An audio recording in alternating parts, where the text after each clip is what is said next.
Hi, folks. Welcome to another episode of Film Study. This is Ken McCusick. We're here to continue our series today on UFAs that are right for the Ravens. And today, Alex Bitzel is joining us. He's going to tell us who his guy is. Alex, how you doing? Good. How are you doing, Ken? Life is good. We've had a lot of interesting choices so far. T. Higgins, a bunch of different safeties and defensive backs. I'm not sure if this will have aired in time, but Khalil Mack is also on the list. Might save him for a Monday. Who's your guy? I've got Tre'von Moehrig. I think he's an intriguing player that could be potentially added to the team. So I think some people might have a little bit of trepidation at spending more money, on defense as opposed to the offense. But I think what we saw in the playoffs this year, and I think the prevailing take after the Buffalo loss was that, Lamar is doing his best to really put the team on his back. And the defense, while they're not giving up, huge amounts of yards and huge amounts of points, they're really not turning the ball over and, creating a lot of havoc like we see that they do in the regular season. And I think adding a player like Moehrig could I think that could allow Hamilton to go back to his position that he played so well in 2023. And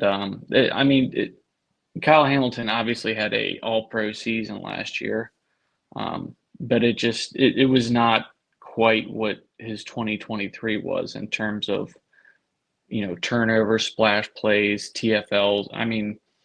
I think signing a guy like Moehrig to play on the back end would really allow Hamilton, to really become the star that he still is. But all right, one thing I see in terms of Moehrig's career so far is that he's kind of gravitated away from being a true free safety into being a strong safety. A guy who literally his snaps at free safety have dropped year over year every year. Is there any concern there that the back end may not be the right place for him? There's no doubt he's a guy you want coming downhill and making tackles. yeah, I don't have as much of concern about that. He played his college career at TCU under a coach, Gary Patterson, that really played a positionless defense, and between him and Ardarius Washington, they really got to know pretty much every position. And coming onto the Raiders in 2021, I think he started out strictly as a free safety, but I think gradually over the years he has spread out, to positions all over, and I think that's just something that with Hamilton's presence on the Ravens, I think that's something that he necessarily wouldn't have to do as much of as. Right. So I guess what I'm saying is I completely agree with you on the Ravens' need for a free safety. That's a real need for the team. I guess I'm questioning whether Moehrig is the right guy. And we saw the just today, and we're recording this on Monday the 24th, that the Ravens extended a player and really overpaid him. And now I have to make sure I remember the. You mean the Raiders? The Raiders. That's what I mean. I'm sorry, Isaiah Polamau. Yeah. And so they gave him a 2-year contract, and he's had a lot of coverage issues in the past. So if you're signing a guy to play free safety and Moehrig is not your guy, it's a little odd to me what that says about him. Yeah, a little odd. From what I've seen from Raiders fans, what they say about that guy is that I don't know that he is going to play strictly free safety for them. I think he played some in the slot for them as well. And I think they're not necessarily signing him as like the bona fide starter from what I've seen. Okay. I think it's around $4 million per season for him, and it sounds like he's going to be like in the competition for one of the starting safety spots. Okay, 2-year deal. That's it. That if you're paying 2 years, $9 million, even when you have a ton of money to work with, That's not a great signing if you don't get real starter production out of that guy. You can have guys on that like the Oh, team. The for Ravens sure. had James Hurst, for example, in the offensive line as a backup, or McCary would be another good example of a guy who's making something similar to that, and he's in a backup role, but he's also your James Worthy, your first man off the bench when anything happens anywhere. So Hmm. I kind of wonder about it. Anyway, I don't want to derail your thoughts on Moehrig here. Let's talk about what Moehrig brings to the Ravens, though.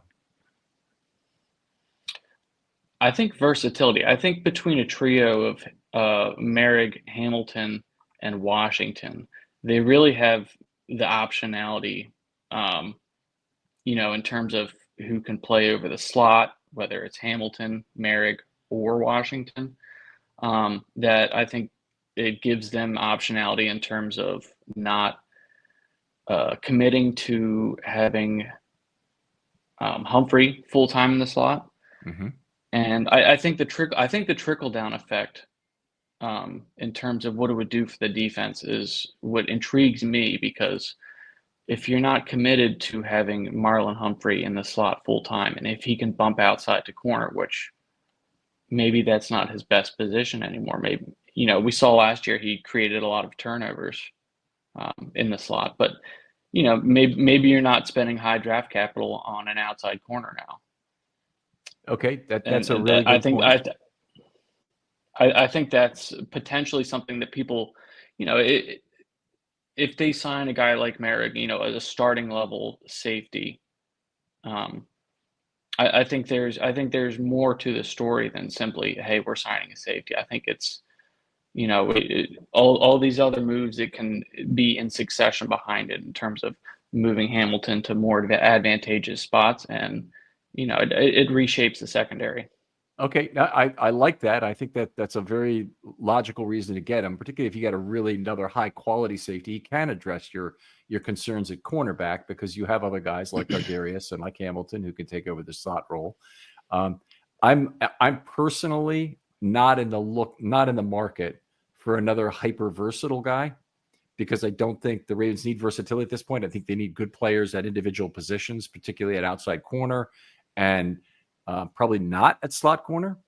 If they get Okay. put a free safety in, that's good, fantastic. Hamilton can move back up, but they've got the versatilities that they need is already on the team in the uniforms of Ardarius and Hamilton and Humphrey for that matter. I just don't think that they need to get another guy who can play three different positions. I think right now they need a player who can play one position and either free safety or outside corner very well. Oh, I definitely think that Merrick would be the free safety in this situation. I Mhm. just think that having three guys on the team that have that, versatility, I think would be intriguing to me. All right. He's also a player that almost never misses games. I think in 4 years he's missed 2 games, and he's played 98 and 99% of the snaps in the last 2 years. So That's he's, great. at least so far, is a very durable player. But we also thought that about Marcus Williams. So Hey, 4,300 snaps in 4 years for a team I don't think has made the playoffs during that time. They might have snuck in one year. I don't think so though. That's a remarkable total. Um, okay. Um, yeah, it's a reasonable alternative in terms of that. So you've talked a little bit about the need this is addressing and who loses out of this, who loses playing time out of the acquisition of Tre'von Moehrig. I mean, I think it's pretty obviously Marcus Williams. I think, obviously the amendment that they made to his contract, makes it fairly, straightforward that they're going to be releasing him. Okay, I'm with you on that, but he's already out the door and has been for the last since week 11 of 2024. Who on the current roster loses a spot? Now, Marcus Williams, admittedly, was still on the roster at the end of the season, so it could just be his Yeah, roster spot is taken. But there's also a game day 53 spot in the secondary where Marcus true. Williams wasn't taking one up at the end of the year. I think it would probably be Bo Braid. I mean, they have the least amount of, invested in him, in terms of, if he were to be cut, him being a UDFA.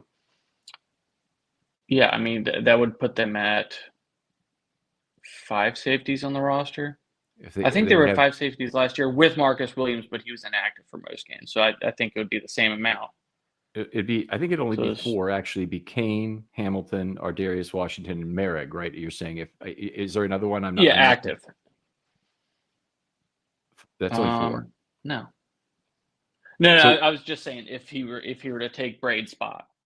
right. Okay. So if he takes Braid's spot, then it's Kane and the other big three, including himself, that are around. And Yes. my point has been that I think the Ravens maybe need to be looking for a fifth player at safety since they play a lot of safety heavy packages, or if they just want to replace a corner on a fair percentage of plays and play half or 2/3 big nickel during games because they're very comfortable with what Hamilton gives you in the slot. Yes, and Okay. Washington, I Or guess you could say Washington for too. that matter. Yeah. Yeah. So if it's either one of those, if you want better coverage on a passing down, maybe it is Washington that moves to the slot. Maybe he plays both positions, a half field back end role in the big nickel, and a slot role when they want to play regular nickel. Yep. Okay. All right. I mean, certainly a player who's got some background in coverage. His overall coverage stats for his career are not outstanding, but they're not terrible either. He's given up about 8 yards per target, which is right around what you'd want, 7.99 for his career. He's also, this is a little bit more troubling. He's given up a quarterback rating of 116.9 career, and most of that's due to an 18-6 touchdown to interception ratio. Is there anything about playing with Las Vegas that probably put him in some compromised positions? That's what I was thinking. I had written down that, I think there's a potential for an improvement to his game, similar to what we saw to Roquan. Not that we're comparing the quality of player that he is to Roquan Smith, but we saw when Roquan came to the Ravens that when surrounded by more higher quality players, it certainly helps that player's game as well. And the Baltimore secondary is certainly talented. Okay, completely agree with that. By the way, it didn't happen to work out for Eddie Jackson, but I think in general it has worked out a lot of times for players coming to the Ravens. A little disappointing that it didn't work out for Marcus Williams, but Marcus Williams was a hell of a player in his first 2 years when he was on the field for the Ravens on a per snap basis. I didn't have any question about his productivity. It's just this third year, all of a sudden, he's nowhere to be found, and frustrating drop off. Anything else about Moehrig that is like a key feature you want him here for? And maybe any sort of a leadership thing, or is there any kind of another reason why you just have to have him? I think he's just overall a very solid player. Like you said, the knock on his game is the passer rating given up, and that is, like you said, primarily due to the fact that he does not get a lot of picks. But his missed tackle percentage is pretty low. It's 7%, looks like. It was pretty good this last year, 7.4%. Yeah. 29 stops. If you're looking for a better way to unwind, focus, or even get a good night's sleep, listen up. Let me tell you about Mood, the online cannabis company that's changing the game when it comes to functional gummies. They've crafted a whole line of federally legal THC blends designed to help with everything from stress to sleep to mental clarity and even some spicier needs if you're into that. Now, what makes Mood different? They go beyond just THC. They pair it with herbs and adaptogens to create targeted effects that you won't find in any other dispensary. And every gummy is made with pesticide-free, small farm American cannabis, so you're getting quality that you can trust. I've tried their sleep gummies, and let me tell you, it takes about 15 minutes, and I'm out cold, no grogginess, no weird side effects, getting some of the best sleep I've gotten in my life when I take one of these gummies. And if you need a mood boost, there are Epic Euphoria gummies, game changers. And right now, Mood is giving listeners 20% off their first order by using the promo code RAVENS at checkout. So head on over to mood.com, find the perfect gummy for whatever life throws your way, And don't forget to use the promo code RAVENS to save 20%. And 8 misses. That's a good ratio for a safety. Mm-hmm. Yeah, he had just about the same amount of tackles as Hamilton last year, and he had a couple fewer. I think Hamilton had 14 missed tackles, and Moehrig had 8. So I mean, that's a pretty good ratio right there, especially if you're playing, back end and you're the last line of defense. That's what you want in a guy. Right. Which is kind of interesting because, coming out in the draft, I think it sounded like the knock on him was sometimes he took bad angles and he was not like a very physical presence. And it seems like every year in the NFL, he's ratcheted that up and increased his just the quality of his tackling. Yeah, and that's a good thing because Las Vegas has been using him more as a downhill in the box type player, as both at slot and at strong safety to run fit and whatnot. So you would hope that he would do that, and that's having succeeded in that is a good indication that he could be good in another type of defense. If you asked him to do other things, that he could adapt to it. I do want to say this one thing because I think he's a good example of it. You'll often see a significant discrepancy between the PFR and the PFF targets, and Moehrig is a good example. Moehrig, by PFR, has had Pro Football Reference had 172 targets in the last 4 years.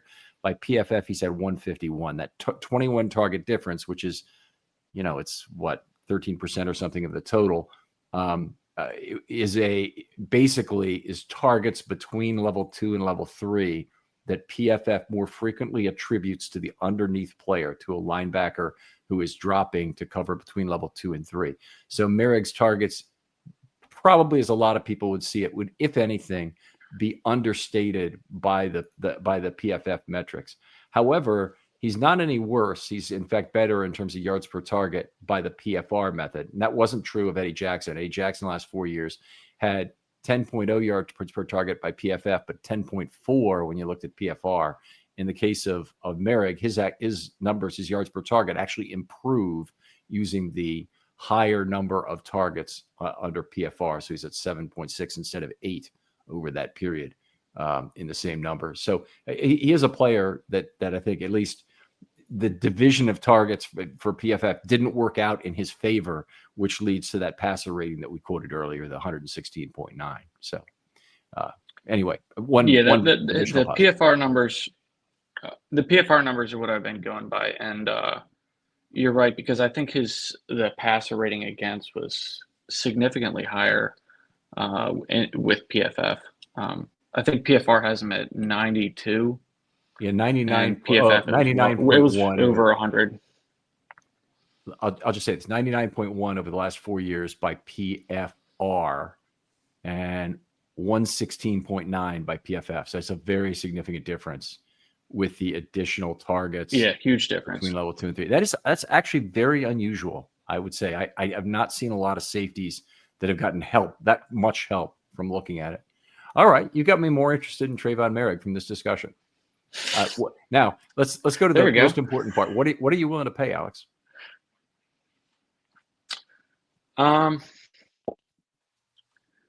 Well, it's interesting. I think PFF has him projected at around like 16 million a year.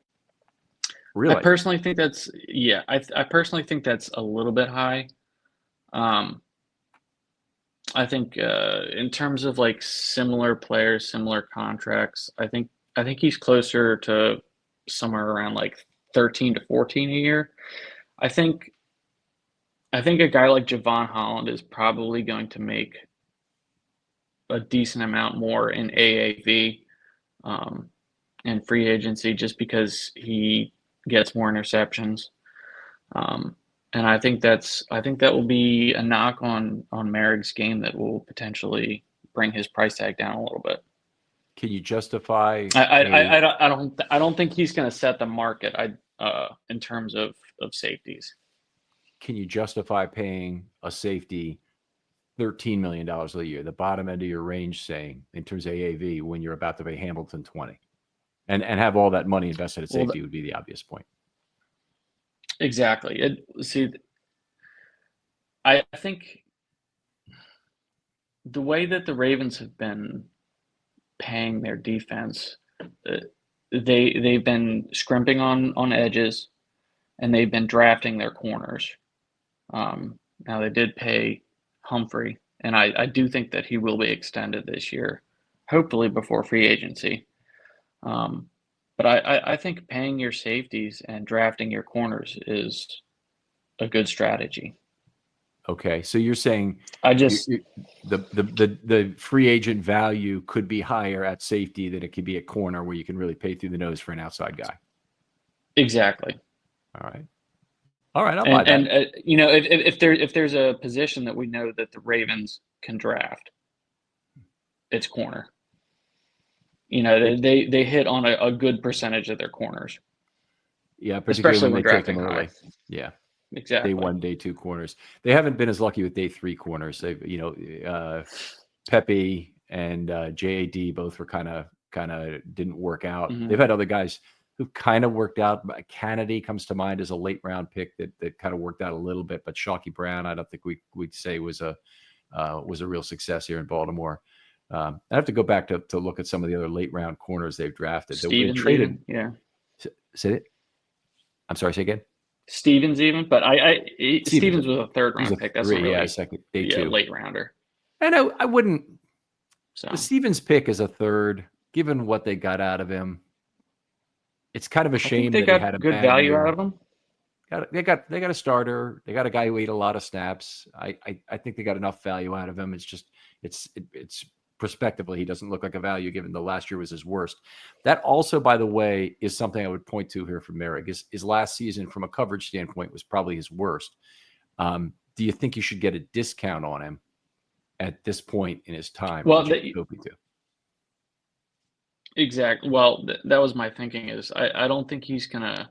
I don't think he's the type of safety, in free agency that is going to break the bank, so to say. I mean, 14 million, 13 million, still a lot of money. He's going to be one of the handful of guys on the Ravens roster that'll be making over 10 million. But I don't think he's going to be a, Derwin James, Minka Fitzpatrick type, blockbuster type contract. Okay. All right. I think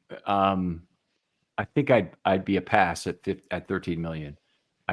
My number would be, and this is what I was really hoping you're going to say, is something like 8 million a year for 2 years, or maybe even 8 million, maybe an incentive laden contract of 5 million grading up to 10 million for 1 year. Even I'd be excited about, but I just can't see putting a lot of additional funds there. You'd have to know that you weren't getting Ronnie Stanley. Maybe you'd even have to know that you were trading Mark Andrews to want to spend more money at safety. I have a hard time with this. I mean, there's obviously, it's a lot more difficult to justify, say, T. Higgins than it is Tre'von Moehrig, but it's also I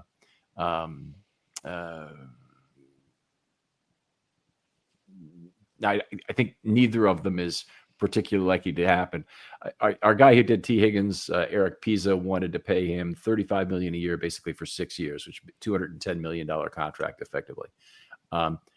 I just listened to that episode before coming on here, and that blew my mind. It would really almost put him in competition with Jackson for dollars, but certainly with the rest of the team. And to me, I appreciate the guy taking a big swing on a free agent like that. I just don't think that fits the Ravens' MO, and I really question whether or not they'd pay another safety at this point. They've always had kind of one safety they paid and one safety they haven't during their time with the in recent years, I'll say. Now they've used draft capital, to draft Hamilton when they already had a safety. But they haven't really.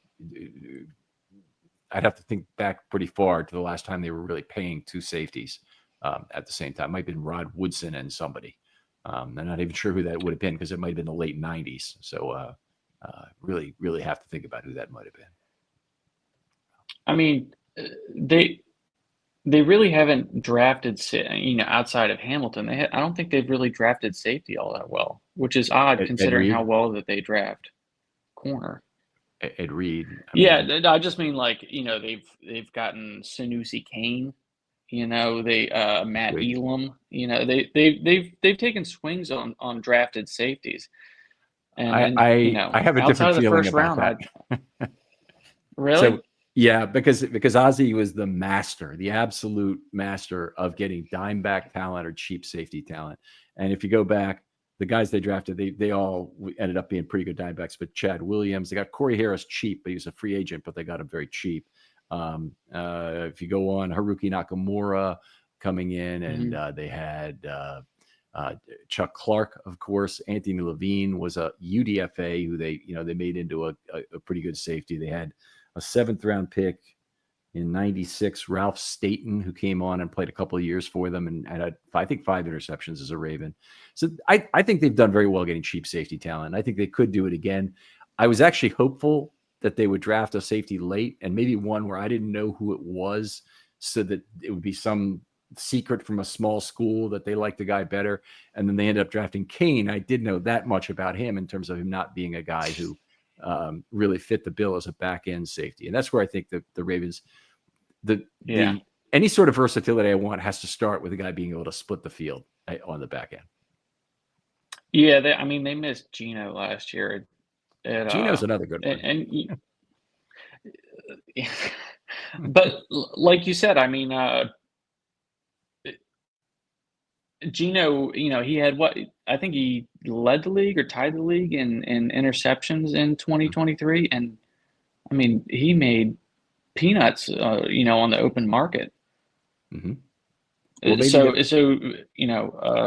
Moehrig very well, he doesn't have a fraction of the interceptions that Geno had, in his entire career. So he very well could, like you said, maybe he'll go for $6 million this season. Who knows? Okay. All right. Well, I'd certainly be excited about him at that price. And if the Ravens got him, I'd be happy that Tre'von Moehrig is a Raven.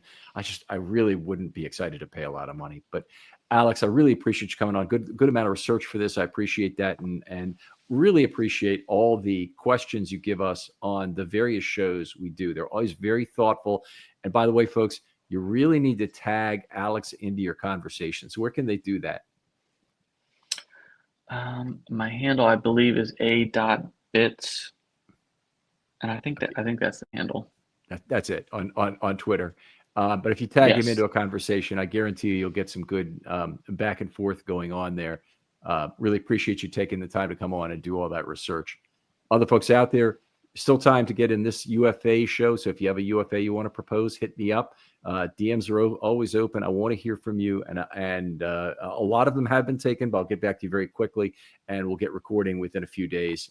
All of these, and particularly all the big name ones, need to be done by March 12th when the free agent year starts, so that they can be put out by then. So we're not talking about free agents who've already been signed. Now, if you want a second tier guy or a guy who's going to make $2 million a year, that's fine. We can talk about that later in March if we need to, and it can air a little bit later. But keep that in mind if you want a big name.